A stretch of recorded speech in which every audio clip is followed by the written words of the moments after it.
Et nous vous retrouvons pour la dernière partie de cette émission. Nous parlons à présent du Togo, début de pourparlers à Lomé pour ramener la paix au Darfour. C'est bien l'un des capitales habituelles qui influence la turbulence scène politique et militaire soudanaise et que les dirigeants des forces de soutien rapide, des mouvements de lutte armée et un certain nombre d'activistes darfouriens tiennent donc dans la capitale togolaise une réunion consultative à Lomé depuis hier dimanche 23 juillet et qui prend fin aujourd'hui lundi 24 juillet. L'objectif c'est de parvenir à un accord pour aller vers un cessez-le-feu et une résolution de la crise, d'abord au Darfour et puis peut-être dans la totalité du Soudan. Le Togo accueille donc une rencontre entre les différentes parties prenantes du conflit au Darfour. Je commence par vous, Firklo Adamblenou.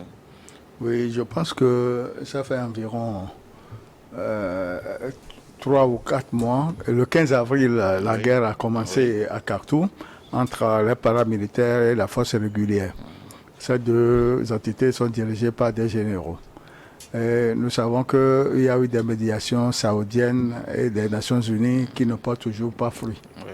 Bon, avec un grand plaisir, nous avons appris que notre pays, le Togo, a pris depuis hier des pourparlers concernant le Darfour. Pourquoi c'est le Darfour qui est au centre du jeu? On peut dire que au niveau du Darfour, cette lutte armée du 15 avril a fait beaucoup de dégâts. À la date d'aujourd'hui, nous pouvons estimer les morts à environ 200. Et que c'est devenu une guerre ethnique ou tribale, où nous avons les Arabes, les Zagawa, les Maliélites qui sont à couteau tiré. Et nous ne devons pas oublier aussi que Darfour a 500 000 km² de superficie avec 6 millions d'habitants. Et aujourd'hui, cette guerre fera la troisième guerre qu'a connue cette région de l'ouest du Soudan. Nous avons une guerre de 86 à 87. Nous avons une autre de 96 à 98. Et nous avons une troisième en 2003 où les Nations Unies et l'Union africaine sont intervenues pour envoyer des forces. Mais jusqu'à 2009, jusqu'à 2010, la guerre n'a pas cessé. Et c'est à ce moment que les Nations Unies ont lancé, la CPI a lancé un mandat d'arrêt en 2019 contre le président Béchir. Et il y a deux entités qui se sont regroupées contre les Arabes qui prenaient l'hégémonie sur les autres peuples. Mais c'est le président sortant, Béchir, qui a entretenu des rebelles, des milices dans ce pays qu'on appelait les Janjaouides, et qui aussi a mis sur pied les forces paramilitaires aujourd'hui, qui luttent avec le pouvoir, avec le général Maran. Si le Togo a accepté d'abriter ces pourparlers, c'est pour éviter que le Soudan s'éclate. Parce que on est en train d'éviter la guerre dans la guerre. Si les parties prenantes cessent le feu à Khartoum, ce serait possible aussi que à Khartoum, à Darfour, au Darfour, les hostilités aussi peuvent cesser à Khartoum. Parce que, aux dernières nouvelles, j'aurais appris que les Arabes décident que la population rallie le chef paramilitaire et lance un appel aux Arabes qui sont dans l'armée. Les chefs de tribu, ont lancé cet appel à ce que ceux qui occupent des postes de commandement dans l'armée régulière changent de camp pour soutenir les paramilitaires, effectivement. Ce qui veut dire que ce serait vraiment un fléau pour le Soudan. C'est pourquoi je félicite le gouvernement togolais d'avoir organisé ce pourparlers. Et je souhaiterais que ça ne s'arrête pas sur ces 2 jours, qu'il y aurait d'autres rencontres pour que les parties prenantes au Darfour puissent signer un accord de paix et que l'armée, les représentants de l'armée regagnent les pourparlers pour que les discussions soient directes, afin que le Soudan connaisse la paix. Et tout ça à cause de ses richesses. Parce qu'au Darfour, nous avons le pétrole, nous avons l'uranium et nous avons le cuivre. C'est ça. Et les puissances étrangères aussi sont derrière ces rebelles, tout ça. Pour ne pas oublier le groupe Wagner russe. Merci beaucoup pour la précision, Gabin Adjao. Le Togo abrite depuis hier, et c'est terminé ce lundi, une rencontre entre les différentes parties prenantes dans la crise soudanaise, plus précisément dans la région du Darfour. Il s'agit des groupes armés, des paramilitaires et aussi des activistes darfouriens qui sont dans la capitale togolaise pour discuter. Chacun viendra dire le motif peut-être de sa position et faire des approches, proposer des approches de solutions pour sortir cette région de la crise. Le Joint vient de donner son point de vue. Qu'est-ce que vous dites d'abord de cette rencontre que le Togo abrite, et pensez-vous que cela puisse aboutir peut-être pour arriver, on ne sait jamais, à une résolution du conflit dans le Soudan tout entier? Oui, Foina Singbe Yadema disait, quand la case de ton voisin brûle, il faut l'aider à éteindre le feu, sinon ces flammes vont se propager et t'atteindre aussi. Donc c'est tout à fait normal, même si c'est un voisin lointain, il faut quand même l'aider à pouvoir éteindre le feu. C'est sûr pourquoi le président Foina Singbe a vu juste de pouvoir appeler ces gens-là qui sont en conflit à faire la paix, parce que vous savez, le Togo, c'est une légende dans les dialogues, dans les discussions. Et souvent, on arrive à trouver la paix. Le dernier, c'est le conflit ivoiro-malien. Et le Togo a essayé quand même à ce que la situation puisse trouver un bon aboutissement. Donc aujourd'hui, si le Togo a trouvé bon d'appeler ces gens-là qui sont en conflit, de l'appeler à la table, déjà c'est une avancée, que ces gens-là acceptent de venir, de discuter, de poser les conditions, de pouvoir dire ce qu'ils ont sur le cœur. Et je trouve tout à fait normal aussi que le Togo, qui est un maître dans les histoires de négociation, appelle ces gens-là à discuter. On connaît très bien que, bon, même dans les crises de Libéria, de la Sierra Leone, tout dernièrement de Guinée-Bissau, le Togo a eu à intervenir, et même dans le conflit entre M. Patrice Talon et Thomas Yayi-Boni, le Togo a eu à intervenir et à trouver la paix. Donc le Togo veut faire cette mission de bons offices là pour pouvoir aider le Darfour à pouvoir retrouver la paix. Maintenant, on connaît très bien, le doyen vient de le citer, c'est un pays qui n'a vraiment jamais été en paix, c'est des perpétuels conflits. Surtout la zone du Darfour. De guerre, c'est surtout dans la zone de Darfour. Et surtout qu'on sait très bien qu'il y a certaines puissances qui sont derrière ces messieurs-là. Ce sera assez difficile, ce ne sera pas une mission du tout aisée, comme on l'a connu avec les histoires de Côte d'Ivoire et du Mali.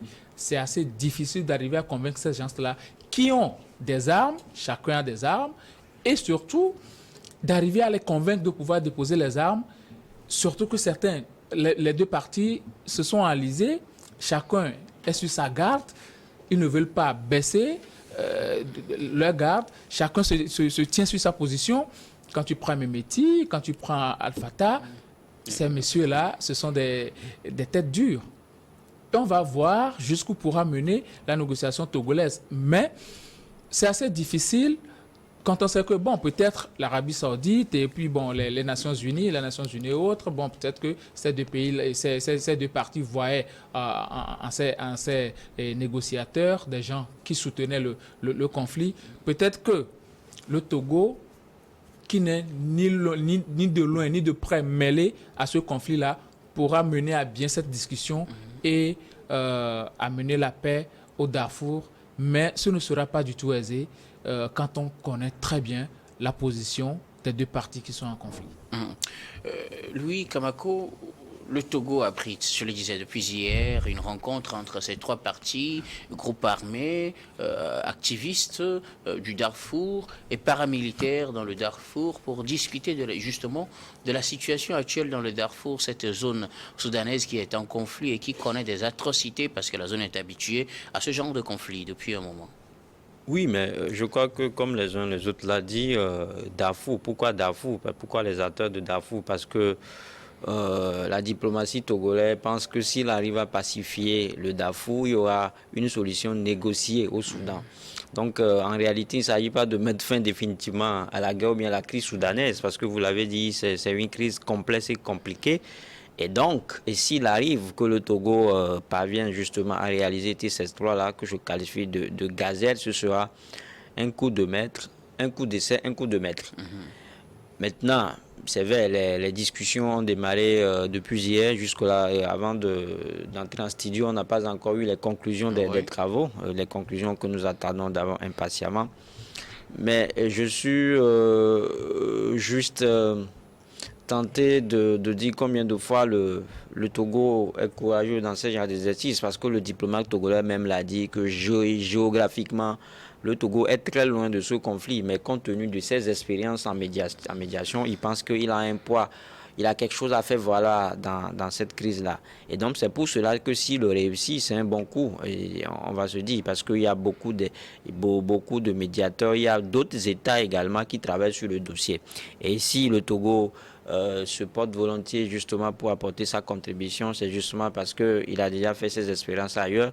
Tout récemment, on a vu que c'est grâce au Togo que la crise ivoiro ou malienne a été réglée, et on a vu le rôle que le Togo a également joué dans la suspension des sanctions de la CEDEAO au Mali. Donc je pense que tout ça, c'est un acquis pour le pays. Maintenant, pour les leaders d'opinion que nous sommes, on peut se dire que c'est une bonne initiative, parce qu'après tout, c'est le Togo qu'on vend cher à l'étranger. Mais quand vous voyez à l'interne, c'est-à-dire que quand on choisit un pays comme tel pour venir parler paix, ça veut dire que chez nous, il y a justement de la paix.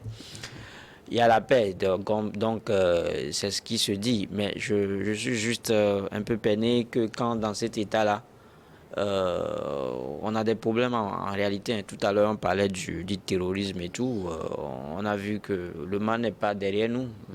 On a vu des incursions de part et d'autre dans le nord. Et que beaucoup de Togolais souhaiteraient qu'on se concentre beaucoup sur ce problème-là, sur cette situation. Parce qu'en réalité, les missions de médiation, ça coûte également à l'État. Et donc, quand quelqu'un parlait tout à l'heure de communiquer, de faire la réduction de comptes, je pense que c'est en ce contexte-là que ça colle parfaitement. C'est ça, parce que nous sommes dans un état normal. C'est-à-dire qu'il y a la paix sauvegardée chez nous, donc on a le temps de bien faire les choses, de bien les mourir, de bien les mûrir, de bien communiquer autour. Parce que je l'ai toujours dit, quand on gouverne, c'est à travers la communication qu'on gouverne, hein. C'est pas à travers les lettres, c'est pas à travers les chiffres. Donc il faut communiquer et informer le citoyen lambda que voilà, parce qu'on l'a appris tout comme tout le monde, que hier on l'a appris que le Togo va abriter les pourparlers pour amener la paix au Darfour. Donc je le dis. Et donc quand c'est comme ça et qu'on veut montrer à la communauté internationale, qu'on veut montrer à la communauté, à la face du monde qu'il y a vraiment de la paix pour nous, il faudrait qu'on travaille justement, exactement pour préserver la paix. Parce que je le dis, parce que moi j'ai été désolé, un peu éberlué de voir ces derniers temps des articles ou bien des images c'est pas de la diaspora unie qui allait soutenir un troisième mandat ou bien un mandat de plus d'Ali Bongo là-bas au Gabon. Je sais pas si c'est des choses qui créent justement des troubles, hein. C'est-à-dire, on parlait tout à l'heure des mandats qui se disent légaux, mais en réalité qui ne sont pas légitimes. Quand vous soutenez un tel mandat là-bas au Gabon, n'attendez pas que du jour au lendemain, des militaires aussi se lèvent et perpètrent un coup d'État. On a vu ce qui s'est passé en Guinée. C'est justement parce que le professeur Alpha Condé s'est entêté pour justement se représenter. Il a fait, et Doumbouya est venu le détrôner. On ne va pas demander en tout cas aux Il y avait autres. il y avait déjà eu un cas de traque d'avant. Ce que je voulais dire. On leur interdit formellement cela. Nous interdisons formellement cela au Gabon. Voilà, non, on ne le souhaite même pas, on ne le conseille, mais c'est-à-dire que ne faisons pas des choses qui vont amener des gens à être aigris, à être frustrés à un moment donné. C'est pour ça que je dis, Dieu merci, nous avons la paix et que nous constituons un cas de discussion pour parler du genre. Donc, faisons de telle en sorte que pour préserver cette nous paix, préservons cette paix. Et ne que pas avoir une mauvaise image à l'extérieur. Voilà, donc c'est ce que je dis. Mais sinon, l'histoire en soi, C'est une bonne initiative. c'est une bonne initiative, Alors, comme toujours. Surtout, est-ce que le Togo a les moyens aujourd'hui de réussir cette médiation ou bien je ne sais pas comment on va désigner pour le moment, puisque c'est juste une première rencontre. Je ne sais pas si ce sera une médiation pour la crise au Soudan, mais est-ce que le Togo a les moyens de réussir cette initiative ou plusieurs ont échoué? Dans ce domaine de négociation, le Togo a toujours gagné. Partout où nous mettons les pieds, c'est on vrai, la s'assure diplomatie victorieux. togolaise, c'est bien a- illustré ces derniers temps, mais oui. face à la crise soudanaise qui est carrément autre, est-ce qu'on a vraiment les moyens de le faire? Moi, je pense que les pourparlers ont commencé. C'est déjà des pourparlers. Et ça a commencé. Ça a commencé. Et le communiqué final qui doit être signé est rendu public. On va voir le contenu. Ok. Et à partir de ces contenus, on peut avoir une idée de ce qui pourra arriver. C'est pourquoi j'ai dit tantôt que je souhaiterais que ça ne soit pas le dernier pour parler. Il faut que les négociations continuent et pour que l'armée aussi regagne pour parler à Lomé. Là, on saura qu'on est sur le pas utile pour la fin de la guerre au Soudan. Puisque les États-Unis sont intervenus, Oui. l'Arabie Saoudite, le Qatar, les pays voisins. Oui. Les pays voisins sont automatiquement exclus parce que chacun a Ça met dedans. sa main dedans. Ce qui fait que Ça moi ne marche pas souvent. j'ai accepté que ce pourparler soit éloigné de la zone, De la zone. pour l'Afrique de l'Ouest. J'ai aimé Le Togo est en bonne position en bonne position mener à bien pour bien mener à bien discussion. cette discussion. Gabin, est-ce que vous pensez que le Togo a l'étoffe nécessaire et tout ce qu'il faut pour que ces négociations puissent aboutir?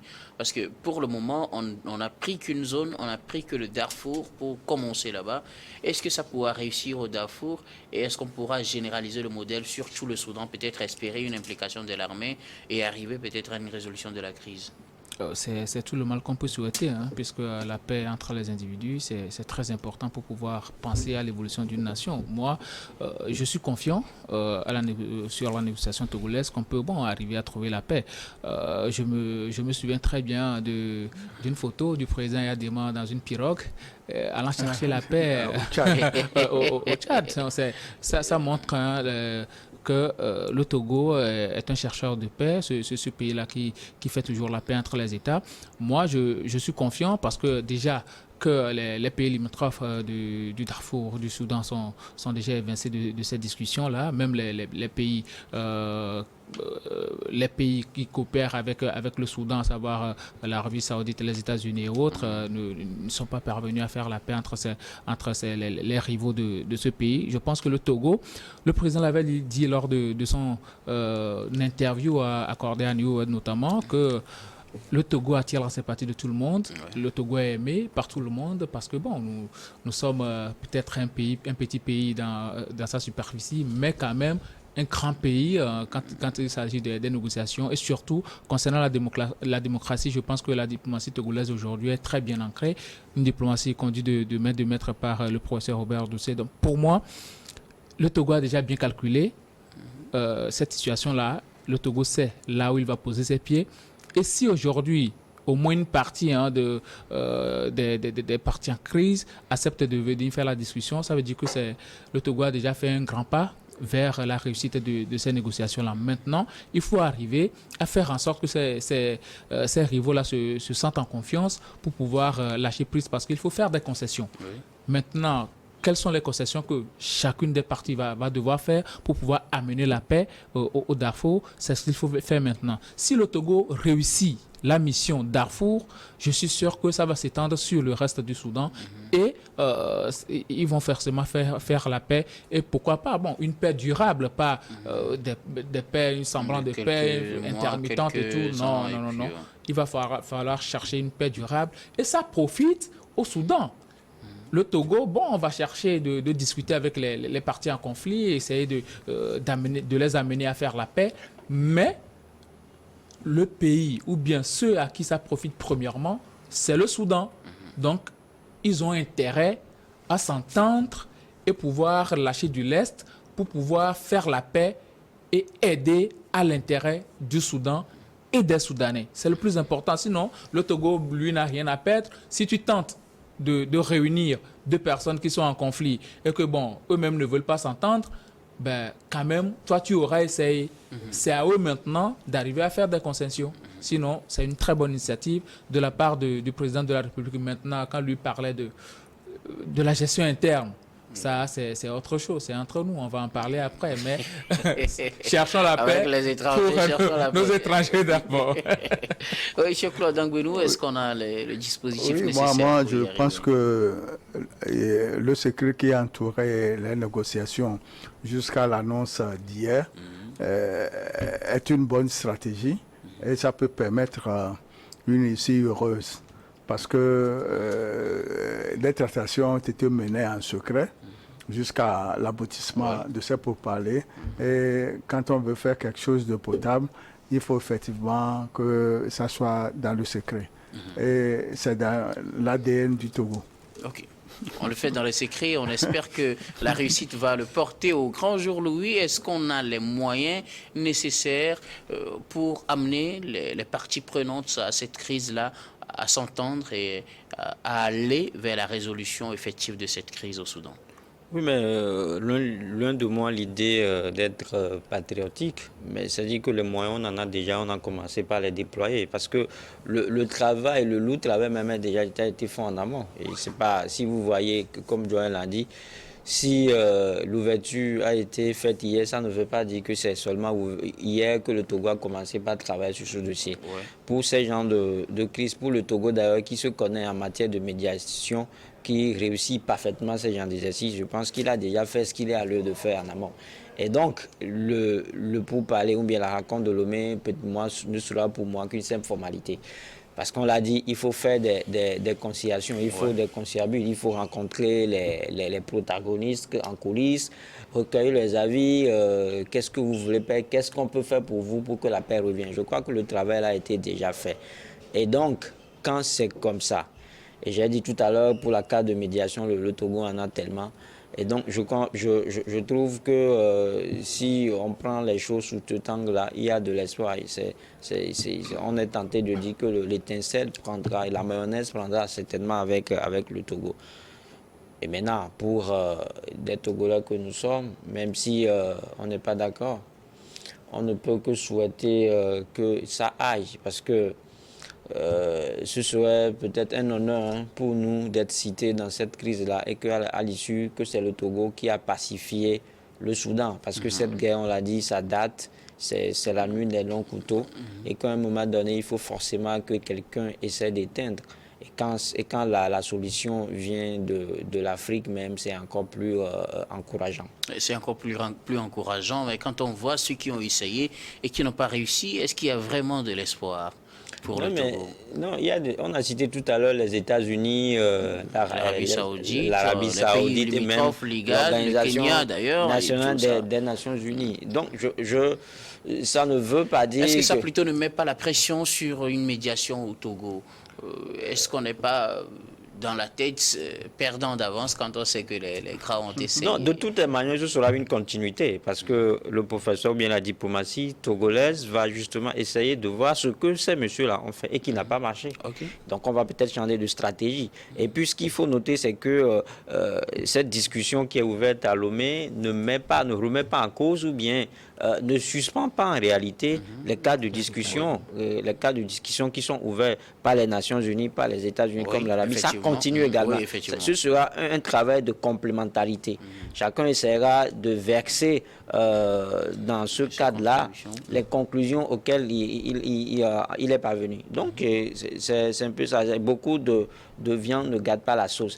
Ça ne veut pas dire que le professeur ou bien la diplomatie togolaise viendra travailler de façon isolée.